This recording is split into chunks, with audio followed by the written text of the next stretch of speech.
হরে কৃষ্ণ। সবাইকে আমার প্রণাম। আপনারা কি জানেন কেন মহাপুরুষরা বলতেন যে জাগ্রত থাকে সে অর্জন করে আর যে ঘুমায় সে হারিয়ে ফেলে? আমরা প্রায়ই আমাদের পরিবারের বয়স্কদের কাছে শুনে থাকি যে আমাদের খুব ভোরে ঘুম থেকে ওঠা উচিত। তারা আমাদের সকালে ঘুম থেকে ওঠার হাজারো উপকারিতা বলেন। প্রত্যেক মা সকালে নিজেই তার সন্তানদের জাগিয়ে তোলেন, কিন্তু বর্তমান প্রজন্ম গভীর রাত পর্যন্ত জেগে থাকা আর সকাল পর্যন্ত ঘুমানোকে খুব আধুনিক মনে করে। আসলে আমাদের পরিবারের সদস্যরা সকালে ঘুম থেকে ওঠার বিষয়ে যাই বলুক না কেন, তার পেছনে লুকিয়ে আছে বিরাট আধ্যাত্মিক বিষয়। শুধু তাই নয়, বিজ্ঞানও বলে যে খুব ভোরে ঘুম থেকে ওঠা উচিত। তাদের পূর্বপুরুষরা যে বিজ্ঞান তাদের শিখিয়েছিলেন সেই একই বিজ্ঞান আমাদেরও শেখানো হচ্ছে। সকালের শুভ সময়কে ব্রহ্ম মুহূর্ত বলা হয়, আর এই সময়ে আমাদের মন, প্রাকৃতিক পরিবেশ সকালে ব্রহ্ম মুহূর্তে ঘুম থেকে ওঠা ব্যক্তির সাথে সবকিছুই খুবই ইতিবাচকভাবে কাজ করে। প্রতিদিন সকালের সময় করা যে কোনো প্রার্থনা অথবা অধ্যয়ন অবশ্যই ইতিবাচকতা এবং সাফল্য বয়ে আনে। একটি গল্প আছে যেখানে আমি আপনাদের ব্রহ্ম মুহূর্তের রহস্যের সাথে ধ্যানের একটি পদ্ধতি বলতে যাচ্ছি। যদি কেউ 21 দিন ধরে এটি অনুসরণ করেন তাহলে সে অবশ্যই তার স্বপ্ন পূরণ করবে। সে মহাবিশ্বের শক্তি থেকে বিশেষ সাহায্য পেতে শুরু করবে এবং এর সাথে সাথে সেই ব্যক্তি স্থিতিশীল এবং বুদ্ধিমান হয়ে উঠবে। তাহলে আসুন গল্পটি মনোযোগ সহকারে শুনুন। একবার নারদ মুনি যখন আকাশপথে ভ্রমণ করতে করতে যাচ্ছিলেন, তখন পথমধ্যে তার ইন্দ্রদেবের সঙ্গে দেখা হলো। ইন্দ্রদেব নারদ মুনিকে প্রশ্ন করতে শুরু করলেন, হে নারদ মুনি, আমি দেখেছি সকালে ব্রহ্ম মুহূর্তে ঘুম থেকে ওঠা প্রতিটি ব্যক্তি খুব খুশি এবং শান্তিতে থাকে। কেন এমন হয়? এখন নারদ মুনি এ বিষয়ে অবগত ছিলেন না। তিনি বললেন, হে ইন্দ্রদেব, আমি আগামীকাল আপনাকে এই প্রশ্নের উত্তর দেব। এই বলে তিনি সেখান থেকে সরাসরি ভগবান শ্রীকৃষ্ণের নগরী বৃন্দাবনে পৌঁছে যান। সেখানে পৌঁছে তিনি দেখতে পেলেন যে ভগবান শ্রীকৃষ্ণ একটি গাছের নিচে বসে বাঁশি বাজাচ্ছেন। নারদ মুনি শ্রীকৃষ্ণের কাছে পৌঁছানোর সাথে সাথেই শ্রীকৃষ্ণ তৎক্ষণাৎ বাঁশি বাজানো বন্ধ করে দিলেন। আর তিনি নারদ মুনিকে বললেন, দেবর্ষি নারদ, আপনাকে খুব চিন্তিত দেখাচ্ছে। আপনার এই বিষণ্ণতার কারণ কি? কি বিষয় নিয়ে আপনি চিন্তিত? দেবর্ষি নারদ বললেন, হে প্রভু, আজ আমি আকাশপথে বৈকুণ্ঠ লোকের দিকে যাত্রা করছিলাম। পথে দেবরাজ ইন্দ্রের সাথে আমার দেখা হলো। তিনি আমাকে জিজ্ঞাসা করলেন, যারা ব্রহ্ম মুহূর্তে খুব ভোরে ঘুম থেকে ওঠে তারা কেন এত খুশি, কিভাবে এত শান্তিতে থাকে, কেনই বা তারা সুস্বাস্থ্যের অধিকারী হয়? হে ঈশ্বর, আমি এই প্রশ্নের উত্তর জানতে আপনার শরণাপন্ন হয়েছি। তখন ভগবান শ্রীকৃষ্ণ বলেন, হে দেবর্ষি নারদ, তোমাকে এই প্রশ্ন জিজ্ঞাসা করে ভগবান ইন্দ্র সমগ্র মানব জাতির কল্যাণ করেছেন। এই প্রশ্নটি কলিযুগে একজন ব্যক্তির জন্য তার দেহে বসবাসকারী জীবনের মতোই গুরুত্বপূর্ণ। হে দেবর্ষি নারদ, আমি আপনাকে একটি গল্পের মাধ্যমে এই প্রশ্নের উত্তর বলবো। আপনাকে এই গল্পটি শেষ পর্যন্ত শুনতে হবে। যে কেউ এই গল্পটি পুরোপুরি শুনবে সে কখনোই এই সুযোগটি তার হাতছাড়া করবে না। যদি কোনো মানুষ ব্রহ্ম মুহূর্তের রহস্য জানতে পারে তাহলে তার জীবন বদলে যাবে।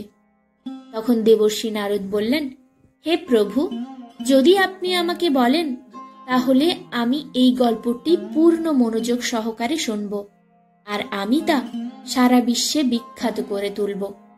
তারপর ভগবান শ্রীকৃষ্ণ গল্প বলতে শুরু করলেন। এক সময়ের কথা।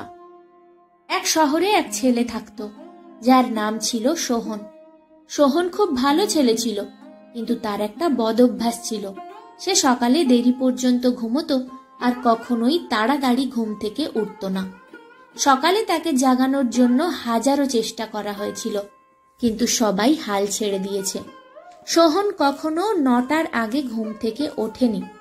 যখন সে খুব ছোট ছিল, তখন তার পরিবারের সদস্যরা ভেবেছিল যে সে বড় হলে তার অভ্যাসের উন্নতি হবে, কিন্তু বড় হওয়ার সাথে সাথে তার এই অভ্যাস আরো গভীর হয়ে ওঠে। পৃথিবী উল্টে গেলেও সোহন কখনোই তাড়াতাড়ি উঠতে পারত না। তার এই অভ্যাসে তার বাবা খুব বিরক্ত হচ্ছিলেন। সোহন নেতিবাচক শক্তিতে ঘেরা ছিল। সে সবার কথার পাল্টা উত্তর দিত, আর সে সারাদিন মন খারাপ করে থাকত। এটি তার স্বাস্থ্যের ওপরও প্রভাব ফেলছিল। সোহন যখন জানতে পারল যে তার সব বন্ধু সাফল্য অর্জন করেছে, তখন সে আরো বেশি দুঃখিত হয়ে উঠল এবং সে ঈশ্বরকে দোষারোপ করতে শুরু করলো। বারবার বলতে লাগলো যে আমার ভাগ্য খারাপ। কিন্তু তার বাবা খুব ভালো করেই জানতেন যে সোহনের ব্যর্থতার কারণ কি।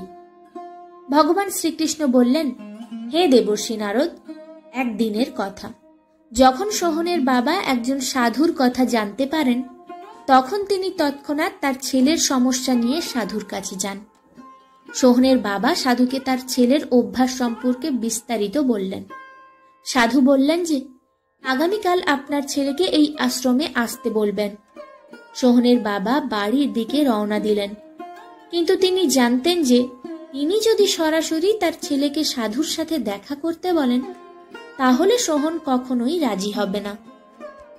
সে সোহনকে ডেকে বলল, তোমার সব বন্ধুরা জীবনে সাফল্য অর্জন করেছে, তুমি কি সফল হতে চাও না? সোহন উত্তর দিল, অবশ্যই বাবা, আমি সফল হতে চাই, কিন্তু যখনই আমি আমার বন্ধুদের সাফল্যের রহস্য জিজ্ঞাসা করি, তারা আমাকে কিছুই বলে না। সোহনের বাবা বললেন, আমি এই রহস্যের কথা জানতে পেরেছি যে কেন তারা সবাই সফল হচ্ছে। সোহন খুব কৌতূহল বশত জিজ্ঞাসা করলেন, বাবা, তুমি কি জানতে পেরেছ? দয়া করে আমাকে বলো। বাবা বললেন, আগামীকাল সকালে তোমাকে একজন সাধক মহারাজের আশ্রমে যেতে হবে এবং তার সাথে দেখা করতে হবে। যদি তুমি সময় মতো সেখানে পৌঁছাও, তাহলে সেই সন্ন্যাসী তোমাকে এমন একটি মন্ত্র বলবে যে তুমি অবশ্যই সফল হবে। কিন্তু সমস্যা একটাই। সোহন বলল, সমস্যাটা কি? বাবা বললেন, তুমি যখন ঘুম থেকে জাগবে, তখন সাধুর দেখা করার সময় শেষ হয়ে যাবে। সোহন বলল, বাবা, আমি আগামীকাল সারা রাত জেগে থাকব এবং সকালে সাধুর সাথে দেখা করব। সোহনের বাবা বললেন, ঠিক আছে, আর সর্বদা সাধুর আদেশ পালন করবে। বাবার কথা শুনে সোহন খুব কৌতূহলী হয়ে উঠল। জীবনে প্রথমবারের মতো সে সারা রাত জেগে থাকার প্রতিজ্ঞা নিল। সে জেগে রইল, কিন্তু কিছুক্ষণের মধ্যেই তার ঘুম এসে গেল এবং সে ঘুমিয়ে পড়ল। পরের দিন সকালে যখন সে ঘুম থেকে উঠল, তখন সে দেখতে পেল যে সন্ন্যাসীর দেখা করার সময় শেষ হয়ে গেছে। তার বাবা সোহনের দিকে তাকিয়ে বললেন, তুমি জীবনে কখনো সফল হতে পারবে না, যাও ঘুমাও। এই কথা শুনে সোহনের খুব খারাপ লাগলো। সে নিজেকে চ্যালেঞ্জ করলো, আগামীকাল সকালে সে অবশ্যই সাধুর সাথে দেখা করতে যাবে। সে তার হাতে একটি ক্ষত তৈরি করলো। ব্যথার কারণে সোহন সারা রাত ঘুমোতে পারেনি। জীবনে প্রথমবারের মতো সে সূর্যোদয় দেখেছিল। সে তৎক্ষণাৎ প্রস্তুত হয়ে সাধুর সাথে দেখা করতে গেল। আজ তার অভিজ্ঞতা একটু ভিন্ন ছিল। সোহন অত্যন্ত শান্ত বোধ করছিল। হাঁটতে হাঁটতে সে সাধুর আশ্রমে পৌঁছে দেখল সাধু এবং তার সমস্ত শিষ্যরা ধ্যানে বসে আছেন। ধ্যানের সময় শেষ হলে সোহন সাধুর কাছে গিয়ে তাকে প্রণাম করল এবং বলল, আপনার কি এমন মন্ত্র আছে যার দ্বারা আমি সফল হতে পারি? দয়া করে আমাকে সেই মন্ত্রটি বলুন। আমিও আমার বন্ধুর মতো সফল হতে চাই এবং ভালো জীবন যাপন করতে চাই। সাধু মৃদু হেসে বললেন, তাহলে তুমিই সেই ছেলে। তোমার বাবা আমার সাথে দেখা করতে এসেছিলেন। সে আমাকে তোমার সম্পর্কে সবকিছু বলেছে। আমি অবশ্যই তোমাকে সেই মন্ত্রটি বলতাম, কিন্তু এখন। কিন্তু শব্দটি শোনার সাথে সাথে সোহন ভয় পেয়ে গেল। সে জিজ্ঞাসা করল, কিন্তু কি গুরুদেব? তখন সাধু বললেন, আমি অবশ্যই তোমাকে সেই মন্ত্রটি বলবো, কিন্তু আগামী 21 দিন তোমাকে আমার আদেশ পালন করতে হবে। 21 দিন পর আমি তোমাকে সেই মন্ত্রটি বলবো। ততক্ষণ পর্যন্ত আমি তোমাকে যা করতে বলবো তা করতে হবে। যদি তুমি ব্যর্থ হও অথবা কাজের মাঝখানে তোমার সংকল্প ভেঙে যায়, তাহলে মন্ত্রের কোনো প্রভাব থাকবে না। সোহন দৃঢ়তার সাথে বলল, আমি আপনার সমস্ত আদেশ মেনে নিচ্ছি। আগামী 21 দিনের জন্য আমি আপনার দাস। আপনি যা বলবেন আমি তাই করব। আমি কেবল এবং কেবলমাত্র সেই মন্ত্রটি সম্পর্কে জানতে চাই। সাধু বললেন, ঠিক আছে, আগামীকাল থেকে তোমার কাজ শুরু হবে এবং তুমি এই আশ্রমেই থাকবে। সোহম আশ্রমে থাকার জন্য প্রস্তুত হলো। সাধু বললেন, এখানে থাকার সময় তোমাকে ব্রহ্ম মুহূর্তে ঘুম থেকে উঠে অন্যান্য শিষ্যদের মতো ধ্যান এবং তপস্যা করতে হবে এবং আশ্রমের কাজেও সাহায্য করতে হবে। মনে রাখবে, এই সংকল্প ভঙ্গ করা যাবে না। এবার সোহন সাধুর কথার সাথে একমত হল। পরের দিন ছিল তার কার্য দিবসের সূচনা। তার কর্মদিবসের পরের দিন থেকে শুরু হয়েছিল। এবার সোহন দৃঢ় সংকল্প করেছিল, কিন্তু 1 সপ্তাহ পর তার সংকল্প ভেঙে গেল এবং 8ম দিনে সে দেরিতে ঘুম থেকে উঠল। ঘুম থেকে উঠে সে বলল, আমি অনেক বড় ভুল করেছি। সে কাঁদতে কাঁদতে সাধুর কাছে গেল এবং বলল, গুরুদেব, আমার সংকল্প ভঙ্গ হয়ে গেছে। এখন আমি জীবনে কখনো সফল হতে পারবো না। সাধু তাকে বুঝিয়ে বললেন, আবার শুরু করো এবং আবার সংকল্প করো। সোহন সাধুকে জিজ্ঞাসা করলেন, কেন সকালে ঘুম থেকে ওঠা এত গুরুত্বপূর্ণ? কেন এখানকার সকল মানুষ এত তাড়াতাড়ি ঘুম থেকে ওঠে? তখন সাধু সোহনকে ব্যাখ্যা করে বললেন, সকালে ঘুম থেকে ওঠার পেছনে অর্থাৎ ব্রহ্ম মুহূর্তের একটি বড় রহস্য লুকিয়ে আছে। সোহন বলল, দয়া করে আমাকে সেই গোপন রহস্যের কথা বলুন। সাধু বললেন, রাত্রি 4টি প্রহরে বিভক্ত। প্রথম প্রহর রুদ্রকাল, যার সময় সন্ধ্যা 6টা থেকে রাত্রি 9টা পর্যন্ত। দ্বিতীয় প্রহর রাক্ষসকাল, যার সময় রাত্রি 9টা থেকে রাত্রি 12টা পর্যন্ত। তৃতীয় প্রহর গন্ধর্বকাল, যার সময় রাত 12টা থেকে ভোর 3টে পর্যন্ত। আর শেষ যে প্রহর আসে তাকে মনোহর কাল বলা হয়। এই সময়টিকে ব্রহ্ম মুহূর্ত বা অমৃত বেলাও বলা হয়। এর সময় ভোর 3টে থেকে সকাল 6টা পর্যন্ত। যেখানে ভোর 3টে থেকে 5টা পর্যন্ত সময় খুবই গুরুত্বপূর্ণ। এই সময়টাতে সমগ্র বিশ্বের নেতিবাচক শক্তিগুলি নিষ্ক্রিয় থাকে আর ইতিবাচক শক্তিগুলি সক্রিয় হয়ে ওঠে। ব্রহ্মা মানে দেব, মুহূর্ত অর্থাৎ সময়। ব্রহ্ম মুহূর্তের সময় হলো দেবতাদের সময়। এই সময়ে দেবতারা পৃথিবীতে বিচরণ করেন এবং জাগ্রত মানুষের ওপর তাদের খুব ইতিবাচক প্রভাব পড়ে। ব্রহ্ম মুহূর্ত হলো এমন একটি সময় যখন একজন ব্যক্তির মন সম্পূর্ণ খালি থাকে এবং তার মধ্যে কোনো ধরনের চিন্তা ভাবনা থাকে না। আর এই সময়ে যখন ব্যক্তি তার বই খুলে পাঠটি পড়ে, তখন সে সবকিছু দ্রুত মনে রাখে এবং তা দীর্ঘ সময় ধরে তার স্মৃতিতে থাকে। এটি এমন একটি সময় যখন আমরা জ্ঞান বোঝার চেষ্টা করি। কারণেই আশ্রমের সমস্ত শিষ্য এবং বিশ্বের অনেক জ্ঞানী ব্যক্তি কেবল ব্রহ্ম মুহূর্তে জেগে ওঠেন। প্রাচীনকালে আলোর কোনো উৎস না থাকার কারণে মানুষ সূর্যাস্তের সাথে তাদের দিন শেষ করত এবং সূর্যোদয়ের সাথে শুরু করত। এটি এমন একটি উপায় যেখানে মানুষের জীবন প্রকৃতির সাথে সামঞ্জস্যপূর্ণভাবে বেঁচে থাকে। সোহন বলল, ঠিক আছে গুরুদেব, আমি আগামীকাল থেকে আবার আমার সংকল্প শুরু করব। কিন্তু ব্রহ্ম মুহূর্তে ঘুম থেকে ওঠার পর আমার কি কি করা উচিত? তখন সন্ন্যাসী তাকে বললেন, আমি তোমাকে বলবো ব্রহ্ম মুহূর্তে কি করা উচিত এবং কিভাবে করা উচিত। প্রথমত, ঘুম থেকে উঠে মাটিতে পা রাখার আগে ধরিত্রী মাতার কাছে প্রণাম করা উচিত। সাধু আরো বলেন, তোমার হাতের তালুর দিকে তাকাও এবং ঈশ্বরকে ধন্যবাদ জানাও যে তিনি তোমাকে আজকের সূর্যোদয় দেখার সুযোগ দিয়েছেন। এরপরে দৈনন্দিন কাজকর্ম এবং স্নান করলে কেবল শরীরই নয়, মনের পবিত্রতাও বৃদ্ধি পায়। স্নানের পর ধ্যানের প্রক্রিয়াটি ঘটে। ব্রহ্ম মুহূর্তের ধ্যান প্রক্রিয়ার সময়কাল 21 দিন। এই প্রক্রিয়াটির ব্যবহার তখন করা হয় যখন আপনি আপনার কোনো মনোবাঞ্ছনা পূরণ করতে চান। এই সময়টি হলো সেই সময় যখন ব্যক্তিরা তাদের আজ্ঞাচক্রকে সক্রিয় করার জন্য কাজ করে। সাধু আরও বলেন যে আজ্ঞাচক্র দুই চোখের মাঝখানে অবস্থিত। একে সংকল্পের স্থানও বলা হয়। যদি আপনি এই চক্রের ওপর মনোযোগ দেন এবং বারবার আপনার ইচ্ছা পুনরাবৃত্তি করেন, তবে মাত্র 21 দিনের মধ্যেই এটি পূর্ণ হয়ে যাবে। যদি তোমার মনে কোনো অপূর্ণ ইচ্ছা থাকে, তা পূরণ হচ্ছে না এবং তুমি তা পূরণ করতে চাও, তাহলে প্রথমে তোমার ইচ্ছা স্পষ্ট করে বলা উচিত এবং তুমি কি চাও তা নির্ধারণ করা উচিত। এরপরে ধ্যানের পদ্ধতি শুরু করা উচিত। ব্রহ্ম মুহূর্তে স্নানের পর এমন একটি স্থান চয়ন করা উচিত যেখানে বাতাস যাতায়াত করে। ধ্যানের জন্য বিশুদ্ধ প্রাণবায়ু অর্থাৎ শ্বাস প্রশ্বাসের বায়ু থাকা প্রয়োজন। জ্ঞান মুদ্রায় মেরুদণ্ড সোজা থাকা উচিত আর ঘাড় সোজা রাখতে হবে।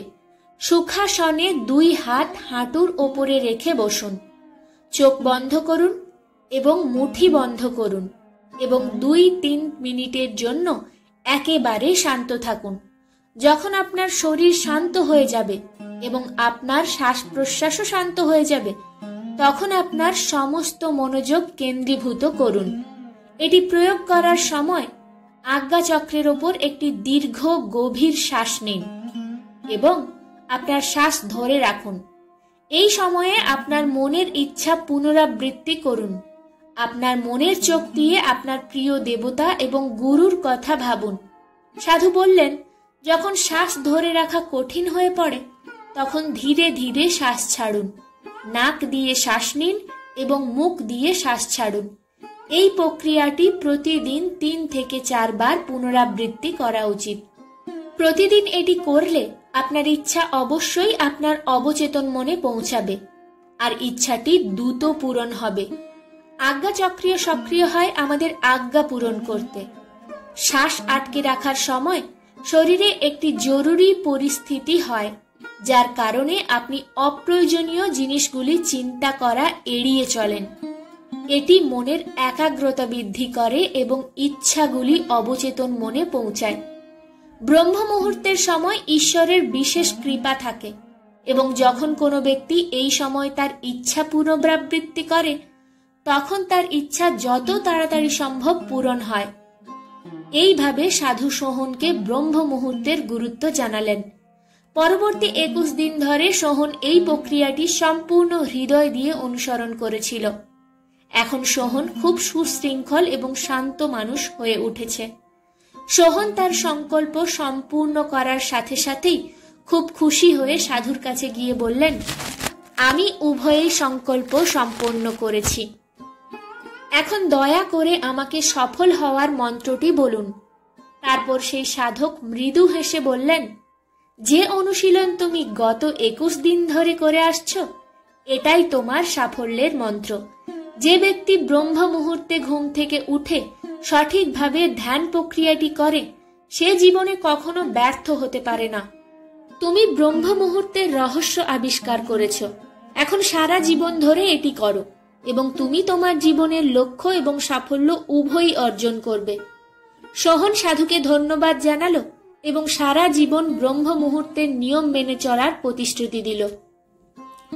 ভগবান শ্রীকৃষ্ণ নারদ মুনিকে বললেন, আপনি নিশ্চয়ই এবার বুঝতে পেরেছেন ব্রহ্ম মুহূর্ত কি?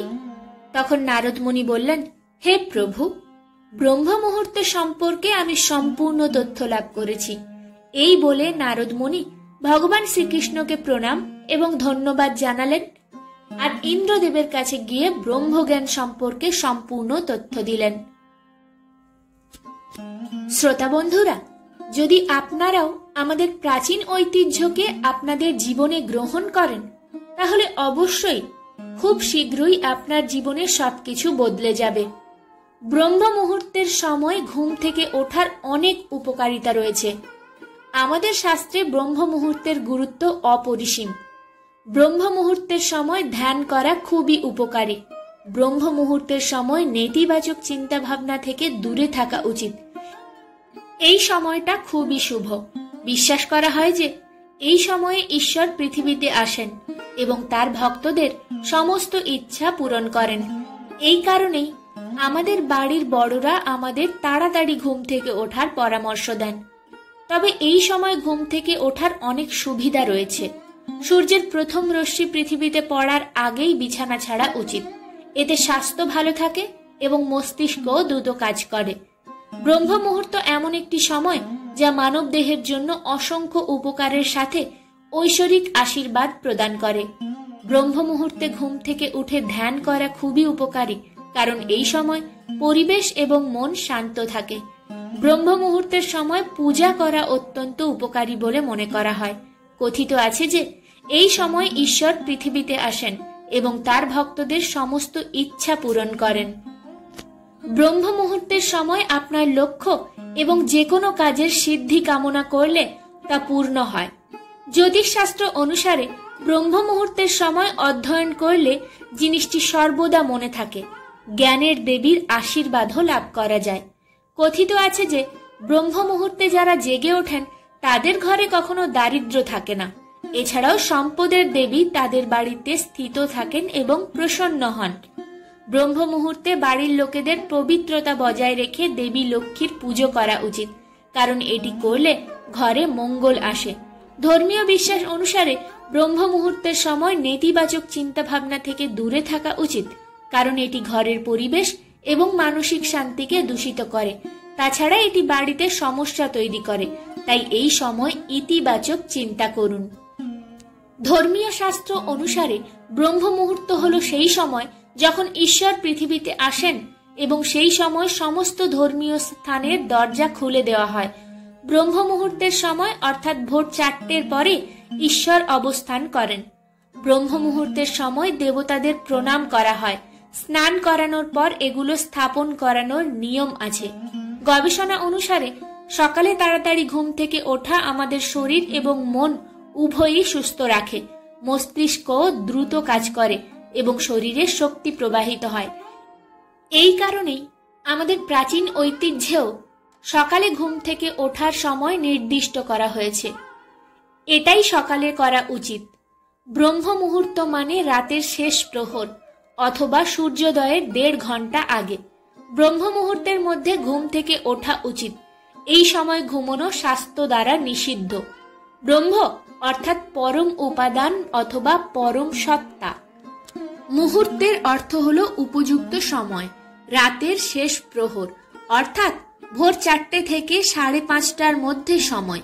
একে ব্রহ্ম মুহূর্ত বলা হয়। ব্রহ্ম মুহূর্তের সময়টি আমাদের জীবনের জন্য অত্যন্ত উপকারী। এটি আমাদের শরীরকে সুস্থ রাখে এবং আমরা সারা দিন উদ্যমী থাকি।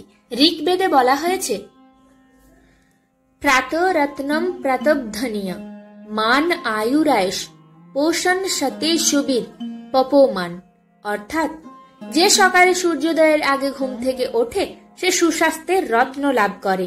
তাই জ্ঞানী ব্যক্তিরা তাদের সময় নষ্ট করেন না। যে ব্যক্তি খুব ভোরে ঘুম থেকে ওঠে সে সুস্থ, শক্তিশালী, সুখী, দীর্ঘজীবী এবং সাহসী হয়। আমাদের ঋষিমুনিরাও এই শুভ সময়ের বিশেষ গুরুত্ব বর্ণনা করেছেন। তাদের মতে ঘুম ত্যাগ করার জন্য এই সময়টি সবচেয়ে ভালো। ব্রহ্ম মুহূর্তে জাগ্রত হলে আমরা সৌন্দর্য, শক্তি, জ্ঞান, প্রজ্ঞা এবং স্বাস্থ্য লাভ করি। ব্রহ্ম মুহূর্তের সময় কাম ও রজগুণের পরিমাণ খুবই কম থাকে। এই সময়ে সত্ত্বগুণের প্রভাব বেশি।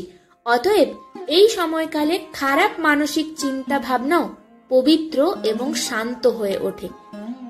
আয়ুর্বেদের মতে এই সময়ে প্রবাহিত বায়ু আমাদের স্বাস্থ্যের জন্য অমৃতের মতো, কারণ এতে চাঁদ থেকে প্রাপ্ত অমৃত উপাদান রয়েছে। একে বীর বায়ু বলা হয়ে থাকে। এই সময় ভ্রমণ করলে শরীরে শক্তির সঞ্চার হয়ে থাকে আর শরীর উজ্জ্বল হয়ে ওঠে।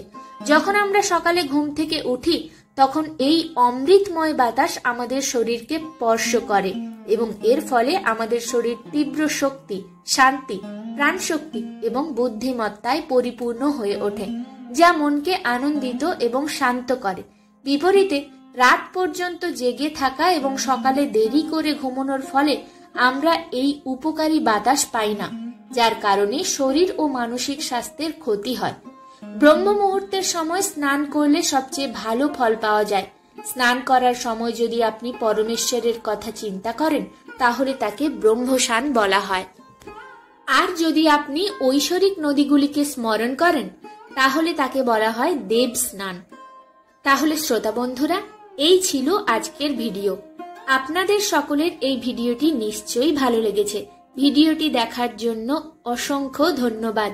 যদি ভিডিওটি ভালো লেগে থাকে একটি লাইক করবেন এবং আপনজনদের সঙ্গে শেয়ার করতে ভুলবেন না। আপনার মতামত কমেন্টে জানাতে ভুলবেন না।